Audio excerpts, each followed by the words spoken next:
آپ نے سمجھ لیے ہیں تو بہت سی چیزیں ہم سمجھ سکتے ہیں جو اپنے ارد گرد ہیں. یہ سائیکل ہے.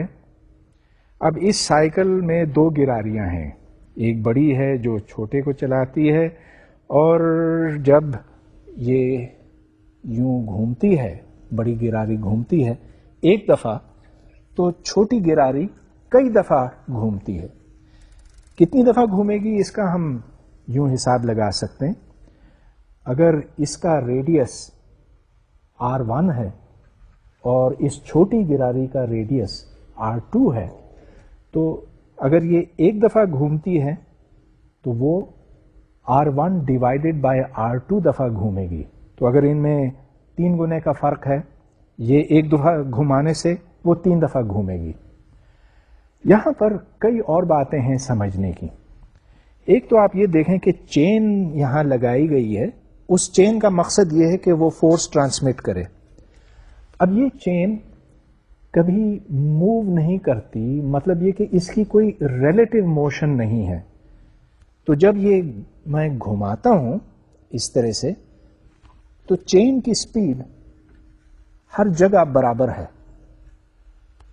مطلب یہ کہ یہاں چونکہ ان کے درمیان ریلیٹو موشن ممکن نہیں ہے، یہ آخر آپس میں جڑی ہوئی ہیں، تو جس سپیڈ سے چین اس طرف آگے جاتی ہے اسی سپیڈ سے نیچے کا حصہ واپس آتا ہے. جب اس میں ایکسلریشن پیدا ہوتی ہے تو وہ ایکسلریشن پیچھے بھی ٹرانسمٹ ہوتی ہے. تو چلیے اس سے متعلق ایک سوال حل کرتے ہیں. اس سوال میں ایک چھوٹا پہیہ ایک بڑے پہیے کو چلاتا ہے. دونوں پہیے شروع میں ساکن تھے، ایٹ ریسٹ تھے. پھر ایک گھومنا شروع ہوتا، اور اس کا مطلب یہ کہ اس کی ایک ایکسلریشن ہے، اینگولر ایکسلریشن ہے. اب میں سوال پڑھ کے سناتا ہوں آپ کو. Wheel A of radius RA equals 10 centimeters is coupled by a chain B to wheel C of radius 25 centimeters. Wheel A increases its angular speed from rest at a uniform rate of 1.6 radians per second squared. اب یہاں اس بات کے اوپر زور ہے کہ this is uniform acceleration. تو اس کی اینگولر سپیڈ جو ہے وہ لینئرلی، مطلب یہ کہ پروپورشنل ٹو ٹی بڑھتی جاتی ہے وقت کے ساتھ ساتھ. ٹائم ٹی اکول 0 پہ اینگولر سپیڈ 0 ہے، اور پھر یہ بڑھ رہی ہے. ہمیں یہ پتا کرنا ہے determine the time for wheel C to reach a rotational speed of 100 revolutions per minute.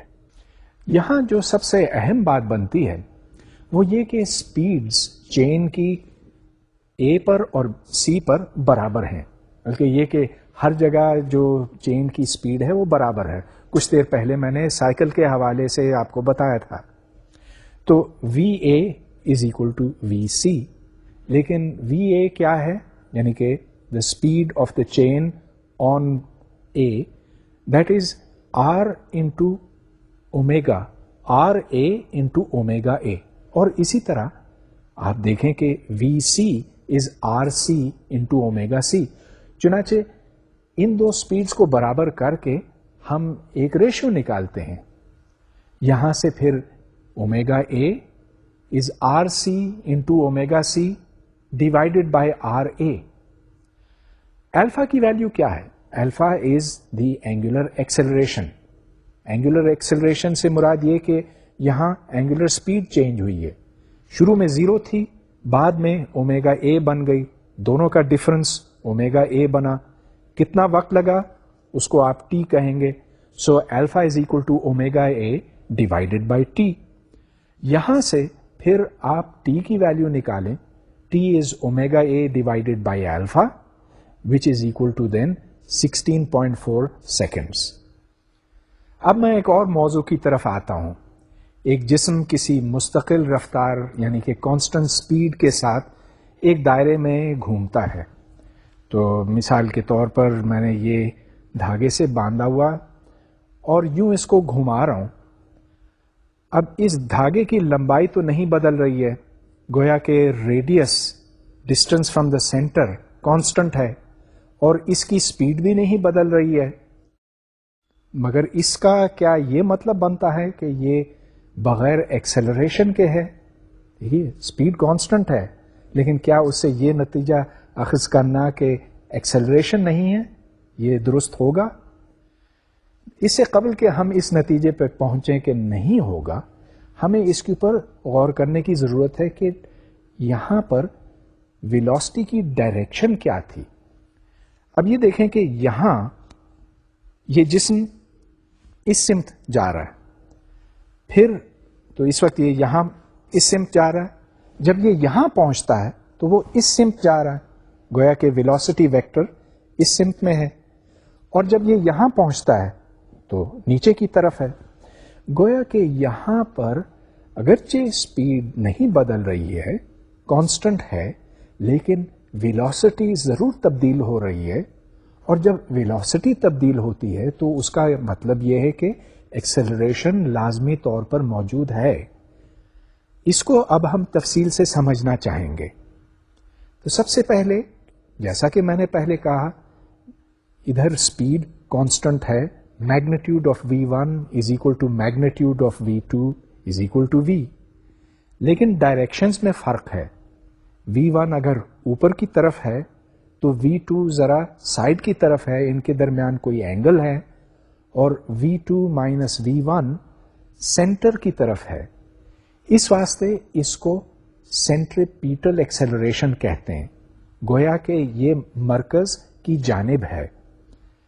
اب اس کی ویلیو ہم نکالنا چاہیں گے، مطلب یہ کہ ڈائریکشن تو ہم سمجھ چکے ہیں، یہ سینٹر کی جانب ہے، that is why it is called centripetal, towards the centre.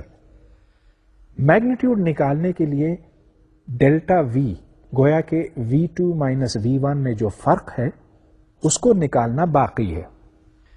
اس وقت اگر یہ جسم یہاں ہے اور کچھ دیر کے بعد یہاں پہنچتا ہے تو یہ اینگل تھیٹا ہے، اور یہ جسم یہاں میری انگلی کو دیکھیں، اس نے ایک قوس یوں طے کیا، اور اس کی لمبائی length of the arc is r into theta.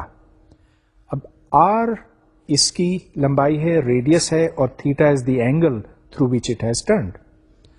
اگر یہاں پر آپ ایک ٹرائنگل بنائیں تو وہ ٹرائنگل اور جو ایکچوئل پاتھ ہے ان میں بہت ہی معمولی فرق ہوگا، بشرطے کہ تھیٹا بہت چھوٹا ہو۔ تو اگر میں تھوڑا سا یوں ٹرن کروں تو اس صورت میں ٹرائنگل اور جو ایکچوئل پاتھ ہے ان میں کوئی فرق نہیں ہوگا۔ تو یہاں پر delta R is equal to R into theta, یہی بات ویلوسٹی کے اوپر صادق آتی ہے۔ وہاں یہ دیکھیں کہ ایک اور ٹرائنگل بنتا ہے، اس میں بھی delta v is equal to v into theta. اب یہاں سے پھر ہم ایکسلریشن یوں نکالیں گے، ڈیلٹا وی چونکہ وی انٹو تھیٹا ہے تو اس کو اس ٹائم سے ڈیوائڈ کرنا ہے جو چاہیے یہ فاصلہ طے کرنے کے واسطے۔ تو average acceleration is delta v divided by delta t. Delta t نکالنے کے لیے ہمیں فاصلہ چاہیے، وہ فاصلہ آر تھیٹا ہے، اور پھر اس کو اسپیڈ سے ڈیوائڈ کرنا ہے، اسپیڈ وی ہے، تو delta T is equal to R theta divided by V. A bar میں آپ دوبارہ یہ لگائیں تو وہاں سے A bar is equal to V square by R, یہ ایوریج ایکسلریشن ہے۔ لیکن اب ایوریج اور انسٹنٹینیس میں آپ کو پتا ہے کہ فرق نہیں ہے، بشرطے کہ ان دو فاصلوں میں اور ان دو وقتوں میں بہت کم فرق ہو۔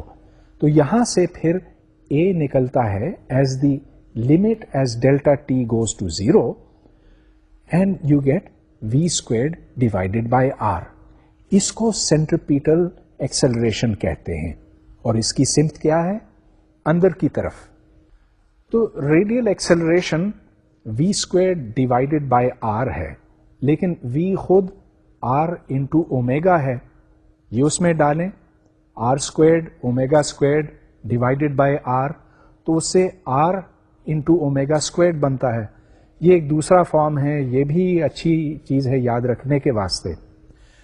اگر کوئی اور ایکسلریشن نہ ہو، مطلب یہ کہ اگر یہ کانسٹنٹ سپیڈ کے ساتھ موو کر رہا ہو، تو پھر صرف